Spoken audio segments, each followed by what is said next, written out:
बिस्मिल्लाह वस्सलातु वस्सलामु अला रसूलिल्लाह। Dear viewers, अस्सलामु अलैकुम वरहमतुल्लाहि वबरकातुहू। एक मरतबा फिर हम आपके सामने हैं जो इंशाअल्लाहुल मुस्तान आज से जो हमारा ग्रामर का जो सिलसिला आगे जारी रहेगा, ये मुख्तलिफ़ तरीक़ों से अगर आप ये समझें कि जो SSRB के मुख्तलिफ़ एग्ज़ाम्स होते हैं या और भी जो कम्पिटिटिव एग्ज़ाम्स में आपको मुख्तलिफ़ चीज़ें जो आपसे पूछी जाती है, तो उनको अगर आपको सही अंदाज से बिल्कुल कॉन्फिडेंटली अगर उन चीज़ों को आपको डील करना है तो you need to go through these lectures. और आपके लिए इसमें सबसे इम्पॉर्टेंट बात यह है कि वो सारी चीज़ें जो हम आम तौर पर ग्रामर से खुद से नहीं अंडरस्टैंड कर पाते हैं, बहुत दफ़ा हम कंसल्ट करने के बावजूद भी हमें टेंसेस का भी अब पता होता है या चंद एक जो ज़रूरी लवाज़मात हैं उनके बारे में हमें पता होता है, लेकिन कुछ बुनियादी चीज़ें हमसे रह जाती है जिनकी वजह से हम अच्छे तरीके से वो सारे के सारे एस्पेक्ट्स जो एक सेंटेंस के अंदर होते हैं ग्रामर के हवाले से वो हमें समझ में नहीं आते हैं। और उनमें एक चीज़ होती है, we call that tense aspect mood, यानी टेंस एस्पेक्ट और मूड। वो होता क्या है, मैं आपको थोड़ा सा आपको यहाँ पर वर्ब पर हम फिर वापस जाएंगे क्योंकि हम आज वर्ब के बारे में ही फिर बात करेंगे। और कौन सी चीज़ हम आज वर्ब की बात करेंगे, किस चीज़ को डिस्कस करेंगे, उसको डिस्कस करने से पहले, उसको डिस्क्लोज करने से भी पहले मैं आपको बताना चाहता हूं कि हमने वर्ब के बारे में जब हमने definition so far as the subject is concern in a sentence, जब हम सब्जेक्ट के हिसाब से इसको देखते हैं तो मैंने आपको 4 बातें बताई थी कि ये सब्जेक्ट के बारे में, what a subject is, what a subject has and what a subject does. और इसके अलावा एक और चीज, what is done to subject, what is done to subject, ये चीजें बयान करता है। और उसके बाद मैंने आपको बताया था कि एक चीज हमेशा इंसान को दिमाग में रखनी चाहिए कि ये जो वर्ब होता है it is stuck in time. लेकिन अगर आप बेसिकली अगर आप इसको सेंटेंस के स्ट्रक्चर में देखेंगे, ये है सब्जेक्ट के एतबार से वर्ब को समझना, लेकिन पूरे सेंटेंस में सब्जेक्ट क्या होता है, क्या करता है, जब हम सेंटेंस की बात करते हैं, यह है सब्जेक्ट के बारे में जब हम बात करेंगे तो सब्जेक्ट के बारे में बोलता है is, has, does and what is done to subject. लेकिन सेंटेंस में ये क्या काम करता है, सेंटेंस में ये 4 काम करता है। 3 के बारे में मैं आपको बताऊंगा क्योंकि मैं आपको ज्यादा परेशान अर्ली स्टेज में नहीं करना चाहता हूं। तो उसको हम आम तौर पर जो है अंग्रेजी में यही 3 चीजें आम तौर पर आती हैं, बाकी लैंग्वेजेस में एक और एस्पेक्ट भी आता है, लेकिन यहां पर हम उन्हीं 3 चीजों को डिस्कस करेंगे। दैट इज द टेंस, यानी सेंटेंस का टेंस ये बयान करता है। जो मैंने पहले आपको बताया था कि वर्ब जो है ये हमेशा it is stuck in time, ये टाइम जो है उसको डिफाइन करता है। और उसके बाद ये एक और चीज, सेंटेंस का एस्पेक्ट ये बयान करता है। इसके बारे में हम बात करेंगे। फिलहाल आप ये दिमाग में रखेंगे कि मैं कुछ चीजों का यहां बता रहा हूं, हवाला दे रहा हूं, उन चीजों को आप दिमाग में रखेंगे। और उसके बाद एक और चीज that is called mood, mood of the tense, mood of the sentence. तो सेंटेंस के बारे में ये 3 एस्पेक्ट्स अगर आपको पता चल जाएंगे तो आपको समझ आ जाएगा कि असल में सेंटेंस के अंदर हो क्या रहा है। आज हम सेंटेंस के हवाले से वर्ब की बात कर रहे हैं, इस बात को दिमाग में आप रखेंगे। जो हमने अभी तक जो हमने किया सब्जेक्ट के बारे में, is, has, does, what is done to subject, ये एस्पेक्ट भी अब इसमें आ जाएगा। What is done to subject इसमें ये भी क्लियर होगा इंशाल्लाह आगे चलकर। तो इसको समझने के लिए, यानी सेंटेंस में इसका टेंस, इसका एस्पेक्ट और इसका मूड जो है, इसको एक और नाम भी हम देते हैं, it is called tense modality aspect इसको कहते हैं। और एक हम एब्रिवेशन भी इस्तेमाल करते हैं, TMA, इसको आप याद रख सकते हैं, या आप इसको TAM भी पढ़ सकते हैं, यानी टेंस एस्पेक्ट मूड या टेंस मोडेलिटी एस्पेक्ट आप इसको मतलब याद रखने के लिए आप कह सकते हैं। तो ये 3 चीजें अगर आपको क्लियर हो जाएंगी तो उसके बाद आपको अच्छी तरह से समझ आ जाएगा कि एक सेंटेंस में हो क्या रहा है। लेकिन इससे पहले हमें यहां वर्ब्स के टाइप्स को उनका पता होना बहुत जरूरी है। ध्यान रखिए, हमें सेंटेंस के बारे में ये 3 एस्पेक्ट्स, क्योंकि ये वाबस्ता है वर्ब के साथ, इस वजह से हमें पहले ये पता होना चाहिए कि वर्ब के टाइप्स क्या हैं। तो हमारा जो आज का असल में टॉपिक है that is actually types of the verb, ये टाइप्स ऑफ वर्ब जो है ये बड़े ही इंपॉर्टेंट है ये चीज समझने के लिए कि सेंटेंस में हो क्या रहा है। इस बात को आप ध्यान में रखेंगे। तो इंशाल्लाह आज हम इनको डिस्क्लोज करेंगे और इनमें से चंद एक को हम डिस्कस करेंगे और जो बाकी है इंशाल्लाह उसके बारे में हम आगे चलकर बात करेंगे, क्योंकि हम धीरे धीरे स्टेप बाय स्टेप इसको करने की कोशिश करेंगे ताकि ओवरबर्डन भी ना हो जाए। लेकिन ध्यान रहे कि ये सारी चीजें जो है हमारे बच्चों को नहीं मिल रही है। आम जो एजुकेशन का हमारा सिस्टम है उसमें ये सारी बातें जो है बच्चों को नहीं मिलती हैं। इसलिए हमेशा आप यहां पर एक जिसको हम कहते हैं एक जनरॉसिटी का एक अंसुर ये होना चाहिए इंसान के अंदर कि जो चीज उसको लग रहा है कि ये सोसाइटी के लिए फायदेमंद है उस चीज को बांटने में आप कंजूसी ना करें, इसको बांटें, इसको उन बच्चों तक पहुंचाएं जिनको ये सारी बातें जो है सीखने को नहीं मिलती है। तो आई होप कि आप इस पर ध्यान जरूर करेंगे।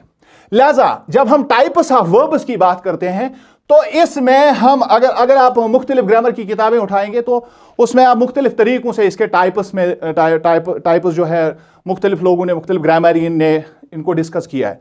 लेकिन एक आसान तरीका जो है, जो आमतौर पर वैलिड तरीका इसका है कि हम 3 टाइप्स इसके लेते हैं। We have got 3 types. मैं इसको भी इरेज करता हूं, यह सिर्फ इस हवाले से था कि हम जो करने जा रहे हैं वो उसकी जरूरत क्यों है, इस वजह से मैंने इसको यहां पर डिस्कस किया, क्योंकि ये आइंदा आने वाले जो है टॉपिक्स उसमें ये बात हम इंशाल्लाह कवर करेंगे।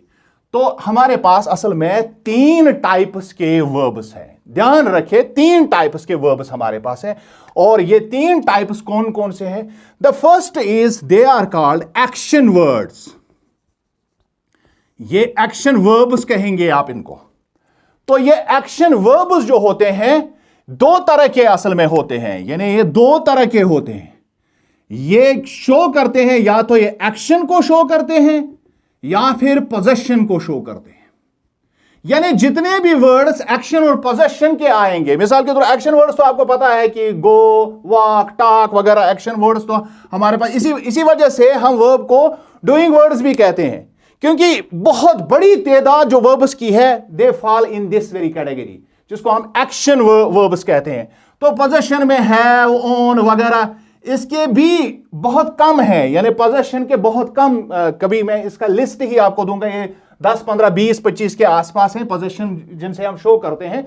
तो आम तौर पर हम हैव इसका इस्तेमाल करते हैं या ओन लफ्ज इस्तेमाल करते हैं पोजेशन दिखाने के लिए। तो ये जो है यानी इसमें एक्शन वर्ब में ये 2 कैटेगरीज आती हैं, यानी एक्शन एंड पोजेशन, इसको ये कैटर करता है। और उसके बाद यहां पर एक और कैटेगरी हमारे पास वर्ब्स की आती है। मैं इसको मिटाऊंगा क्योंकि इसकी हमें जरूरत नहीं है, मैं सिर्फ निशानदेही के लिए आपको कह रहा था। तो अब यहां पर एक और कैटेगरी हमारे पास आती है, वो कैटेगरी है दैट इज कॉल्ड लिंकिंग। उनको लिंकिंग वर्ब्स कहते हैं। लिंकिंग वर्ब्स, जब इस लिंकिंग वर्ब्स को जब हम पढ़ेंगे तो आपको मेरी एक बात जो मैंने साहब का एक उसमें लेक्चर में कही थी कि जो इज, एम, आर जो बी की फॉर्म्स है उनको अगर आप समझेंगे तो किस तरह से आपके जो है इंग्लिश का जो ग्रामर है वो किस तरह से आपको 15 से 20 या 50% तक आप ग्रामर में जिसको हम कह सकते हैं कि बहुत सारी बातें समझ सकते हैं। तो उसके बाद एक और आता है दैट इज कॉल्ड, उनको हम कहते हैं हेल्पिंग वर्ब्स। इनका एक और नाम भी है, they are also known as auxiliary verbs. इनको ऑक्सिलरीज भी कहते हैं, ऑक्सिलरी वर्ब्स। लेकिन हर एक की जो अच्छी तरह से प्रॉपरली इनको अंडरस्टैंड करने के लिए हम हर एक के 2 टाइप्स पर ध्यान करेंगे। लिंकिंग वर्ब्स के भी 2 टाइप्स और यहां पर हेल्पिंग वर्ब्स के भी 2 टाइप्स और यहां पर एक्शन वर्ड्स, इनका तो चारा ही नहीं, इनके तो 2 टाइप्स खुद से हैं ही, क्योंकि इनमें या तो वर्ब होता है ट्रांजिटिव या फिर वो होता है इंट्रांजिटिव। इंट्रांजिटिव परेशान नहीं होना है, बल्कि ध्यान रखना है। मैं जब ये टर्म्स इस्तेमाल करता हूं तो ये आपके लिए कोई परेशानी नहीं होगी इंशाल्लाह आगे चलकर, क्योंकि ये सारी टर्मिनोलॉजी जो है ये आपके दिमाग में ऑटोमेटिकली बैठ जाएगी इंशाल्लाह।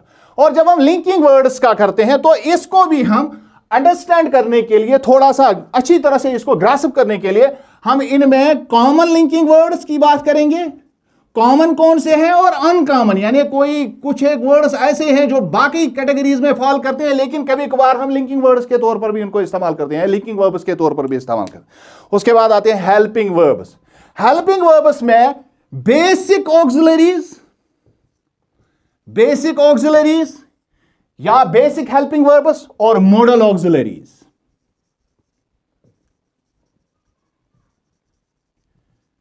जो बहुत ही जिनको जब मॉडल ऑक्सिलरीज की बात आती है तो बहुत सारे बच्चे जो है घबरा जाते हैं कि ये मॉडल ऑक्सिलरीज किस तरह से इस्तेमाल होते हैं। तो मैं थोड़ा सा हल्का सा आपको रिपीट कराऊंगा कि टाइप्स ऑफ वर्ब्स में हमने कहा कि इसके 3 टाइप्स हैं। There are 3 types, commonly 3 types जो हैं, जो आमतौर पर जो बड़े ग्रामरियंस जो इस तरह से इनको डिवाइड करते हैं, तो ये कैटेगरीज आपको पता होना बहुत जरूरी है। और हर एक को हमने बाइफरकेट किया, हर एक के 2-2 कैटेगरीज हमने बनाई है। ये कैटेगरी ये नेचुरल है और यहां पर हम अपनी जो सहूलत के लिए इसको करते हैं, और यहां पर भी ये नेचुरल है, ये नेचुरल सेटिंग है। यहां पर सिर्फ इस वजह से ताकि बैलेंस हो जाए, तो यहां पर भी हमने 2 कैटेगरीज इनको बनाई, कॉमन को अलग किया और अनकॉमन को अलग किया।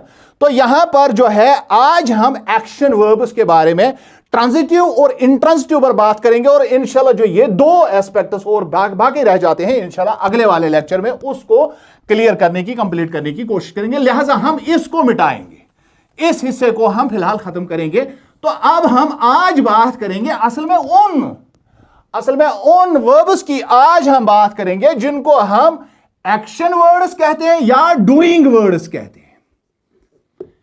यानी आज का जो हमारा सबक है वर्ब के बारे में कि डूइंग, हम इसको बहुत दफा हमने सुना होगा, टीचर्स ने हमें भी कहा होगा कि बेटा वर्ब का मतलब है कि ये एक्शन को शो करता है। तो वो एक कैटेगरी है, हालांकि ये बहुत बड़ी, सबसे बड़ी कैटेगरी इसकी है, लेकिन इसके अलावा भी वर्ब्स है, कम से कम ये बात आप आज दिमाग में रखेंगे, और उनका और काम होता है। नाउ लेट अस सी, इसमें अब एक्शन वर्ड्स तो हमने बताया, पहले भी मैंने आपको बताया कि ये तो या तो एक्शन को शो करते हैं या पोजीशन को शो करते हैं, लेकिन इसके जो 2 कैटेगरीज हैं, ये 2 कैटेगरीज इस वजह से इंपॉर्टेंट है क्योंकि इनको समझना बहुत जरूरी है। जब हम सेंटेंस के स्ट्रक्चर पर जाते हैं तो वहां पर हमें सेंटेंस में मिलता है, कभी हम कहते हैं पहले सब्जेक्ट होता है, फिर वर्ब होता है, और उसके बाद बहुत सारी सेंटेंसों में हम कहते हैं कि इसका कॉम्प्लीमेंट होता है, और कहीं पर टीचर कहता है बेटा इसका सेंटेंस का सब्जेक्ट पहले है, फिर वर्ब है, और उसके बाद इसका ऑब्जेक्ट है। अब यहां पर बच्चे परेशान होते हैं कि कॉम्प्लीमेंट कहां पर है, ऑब्जेक्ट कहां पर है। इसी वजह से इन टाइप्स को सीखना बहुत जरूरी है। तो यहां पर आप दिमाग में रखेंगे, जब हम ट्रांजिटिव की बात करते हैं तो हमेशा एक सब्जेक्ट से वर्ब होते हुए ये ऑब्जेक्ट को हिट करता है।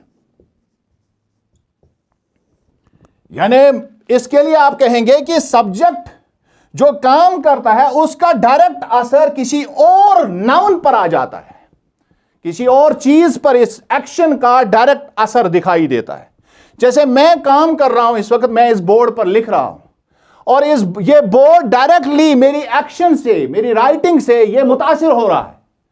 और यानी कोई एक जो हमारे पास जो कोई काम होता है, उस काम में हम जिस चीज को इफेक्ट करें उस काम से, तो हमारा ऑब्जेक्ट वो बनता है, जहां हम अपनी एक्शन को पास ऑन करते हैं। और इंट्रांजिटिव इसका उलट है, जहां पर कोई भी एक्शन जो है वो किसी भी तरह से यहां पर ऑब्जेक्ट नहीं होता है, इसमें ऑब्जेक्ट नहीं होता है, यानी नो ऑब्जेक्ट एट ऑल। अब आगे क्या हो सकता है क्या नहीं हो सकता है, इस पर हम इंशाल्लाह बहस करेंगे।